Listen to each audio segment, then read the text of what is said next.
kino-compare ko lang yung dalawang klaseng pag-respond ng dalawang pangulo sa pandemic and using that kind of situation.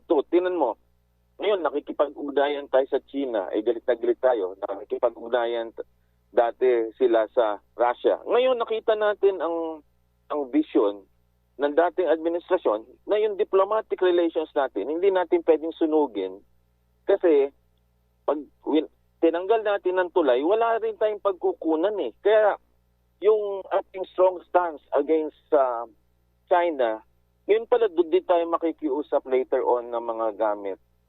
So, kaya ko dinidiscuss ito, this is without politics.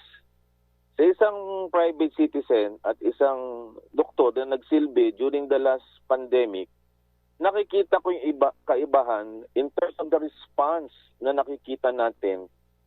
Yung bilis, yung sense of urgency, yung weekly meeting with regularity, tuwing alas 4 ng araw, merong si Yusek Berhere magsasalita. At every Friday, tanda ko yan, may meeting sa Malacanang, 8 o'clock ng gabi hanggang gabi. At kailangan may scorecard ka, may checklist ka, na natutupad mo yon. Ngayon, yun ang hinahanap ng taong bayan, yung bilis.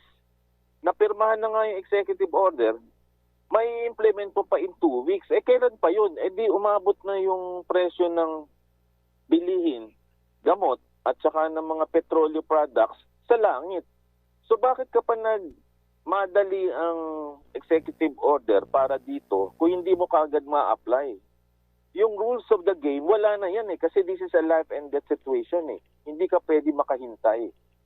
And that's what I understand right now from the anger and ng Senate kasi hindi nagmamadali ang palasyo in terms of trying to articulate this particular need.